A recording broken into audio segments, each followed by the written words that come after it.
Bom dia a todos, eu sou o Paulo Lima e eu vou falar de um tema aqui que é um tema diferente para vocês. Vai ser por que o que eu faço, por que a minha profissão é importante para a saúde de vocês, que vocês também não saibam. Eu trabalho com medicina tradicional chinesa. A medicina tradicional chinesa a gente não conhece por esse nome, na verdade conhece mais como acupuntura. E a acupuntura estaria dentro da medicina tradicional chinesa. A gente tem diversas práticas dentro dela, como acupuntura, fitoterapia chinesa, qigong, aqueles movimentos que a gente vê às vezes as pessoas fazendo na praça, tai chi, tudo isso aí está dentro da medicina tradicional chinesa. Quando a gente fala a palavra medicina, né, a gente pensa na medicina que a gente conhece aqui. A gente vai em um médico, ortopedista, gastro, eles são formados em medicina alopática. Então o objetivo desse nosso encontro imaginem vocês que vocês têm uma montanha, tá? E nessa montanha tem vários caminhos para você subir essa montanha. E lá em cima da montanha, no topo dela, está a cura da doença, a cura do problema que você tem. Então a ideia é, quanto mais caminhos eu conheço para subir essa montanha, mais chances eu tenho de chegar lá em cima. Então, digamos que a alopatia, o sistema convencional aqui no Brasil, é um dos caminhos de subir essa montanha. E a medicina tradicional chinesa é um caminho. E aí você tem a medicina homeopática, aí você tem a medicina ayurveda, aí você tem a medicina egípcia, e você tem as medicinas xamânicas, né? Então, são vários caminhos que a gente conhece historicamente para subir essa montanha.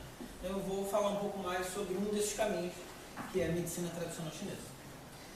Então, a medicina tradicional chinesa ela tem alguns paradigmas diferentes da medicina alopática, que são paradigmas também diferentes da nossa maneira de pensar como ocidental. Isso vem da medicina oriental, né? Vem da China, depois foi para o Japão, Coreia. Então, duas grandes diferenças que são as mais importantes, são as que balizam toda a diferença da medicina alopática para a medicina chinesa. Vale lembrar, fazer um parênteses, a palavra medicina, por si só, é arte e ciência de prevenir e curar doenças. Ela não diz como fazer isso, ela diz o sistema que é para fazer isso. Então a medicina não é uma só, a medicina são várias medicinas. Então a medicina alopática é uma delas, que vamos falar da medicina tradicional chinesa. A gente abrevia MTC, medicina tradicional chinesa.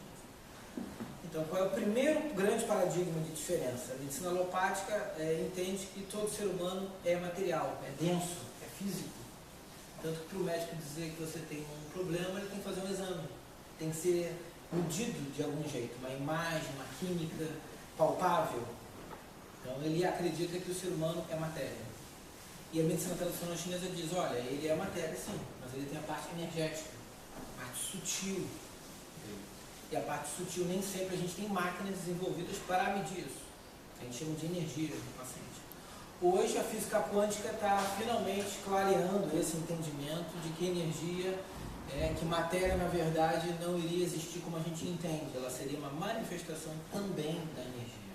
Então isso é muito bom, porque agora muitos estudos e pesquisas estão sendo feitos nesse entendimento de que existe também a energia.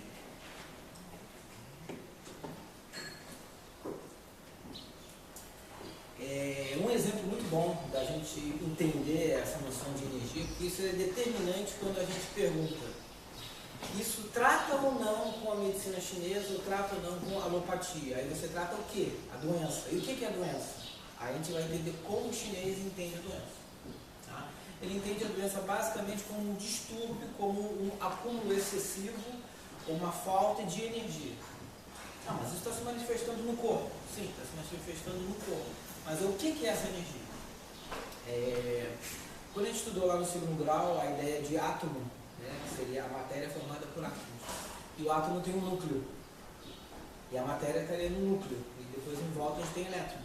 Lembram disso? Os elétrons em volta do átomo. Dentro do átomo tem a massa atômica, ali está a massa. Só que essa relação do núcleo para o entorno é uma relação que a gente não tem ideia de quanto é isso. E tem um livro muito legal chamado O Tal da Física, que é do físico quântico, e ele E ele explica bem isso, falando, olha, ele usa uma comparação para leigo, né? Ele fala assim, olha, imagina que um átomo é o tamanho da Catedral de São Pedro, aquela lá que tem na Itália, muito grande. Imagina que isso é um átomo. Vamos ver o tamanho desse núcleo, se aquilo fosse um átomo. Ele fala, olha, o tamanho de núcleo dentro da Catedral de São Pedro seria uma mecha lá dentro. Ou dentro do Maracanã, a bola de futebol. E aquilo lá é o que a gente diz que tem a massa. E os elétrons estão lá na periferia da Catedral de São Pedro, estão lá na periferia do Maracanã, girando a altíssima velocidade, mas o elétron não tem massa. E aquilo ali seria o que a gente chama de matéria. Isso há até pouco tempo, porque agora nem isso eles estão concluindo mais, né? Eles já estão investigando mais a fundo. E aí ele fala também, se você pegasse todos os átomos de um corpo humano e só reunisse os átomos, não, perdão, os núcleos, a gente seria o tamanho da cabeça de um alfinete. O resto seria espaço e os elétrons, que são energia. Então isso faz a gente repensar o que realmente é uma mesa, né? Isso aqui é matéria ou isso aqui é algo em movimento, tem os elétrons em volta, né? E tem um grande espaço ali. A gente não toca nada, né? O que a gente toca a gente não consegue tocar na matéria em si. A gente toca no campo eletromagnético, que faz uma repulsão, né? Negativo com negativo, elétron com elétron volta. A gente não consegue encostar no núcleo. Então a gente, na verdade, tem um pesquisador que fala, olha, o cara que é materialista, esse aí tem que ter muita fé para acreditar, porque a gente não acha mais a matéria na visão da física quântica. A gente acha só energia. Então, a partir disso, aí a gente tem a estrutura da medicina chinesa baseada em o ser humano é energia. Ele não é apenas matéria. Tá? E aí vem os pontos de acupuntura, que são pontos de energia, que tem meridianos que a gente não enxerga bem o trajeto deles, mas eles são comunicações energéticas entre a desarmonia. Quando tem um órgão doente, ele tem um distúrbio físico, sim, pode até ter. E ele também vai ter o distúrbio energético. Quantas pessoas vocês conhecem, ou vocês mesmos já não foram no médico, o médico te examinou e você diz, eu não estou me sentindo bem. E ele fala, você não tem nada. Não tem nada que ele consiga ver com as máquinas que ele possui. Mas alguma coisa ele tem. Ele iria lá, ele tem algum distúrbio invisível. Aí a gente, na nossa linguagem, diz, o distúrbio dele ainda está a nível mais sutil, mais energético. Se a gente esperar mais, claro que ele vai ficar denso. Ele vai ficar mais físico, né?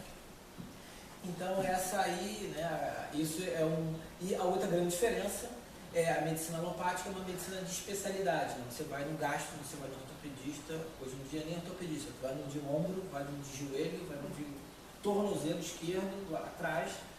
Então isso tá... E aí, quem é que vai lá? Quem vai lá é um indivíduo, né? O paciente é um indivíduo, ele já diz o nome, né? Ele tem que ser indivisível. A gente divide ele. Então essa é a outra diferença. Energia e a outra é holística, né? Tenta ver a pessoa o mais amplo possível. Mesmo que tu tenha uma dor no cotovelo, vamos ter que ver como é que está seu sono, digestão, intestino. Aí a gente tenta enxergar a pessoa como um todo. Tá? Já seria uma grande diferença, essas duas diferenças. Ficou alguma pergunta inicial? Então espero que tenha aberto uma pequena trilha nessa montanha, né? E esse exemplo da montanha eu vi num congresso internacional que teve lá em Beijing, e era justamente isso. A medicina chinesa não é contra a medicina alopática, né? A gente quer que seja apenas mais um caminho. Às vezes você vai por um caminho, tem um paredão, bom, daqui eu não consigo seguir mais. Aí a pessoa não pode dizer, não tem cura, não tem jeito. Ela pode dizer, esse caminho eu não consigo avançar mais. Tem outros caminhos. Ela pode ir para a medicina chinesa, ela pode ir para a Ayurveda, ela pode ir para aí. Aí a gente tem que abrir um pouco o leque, né? Mas é apenas mais um caminho para vocês terem como opção quando precisarem de ajuda na saúde. Tá bom? Obrigado por ter ajudado.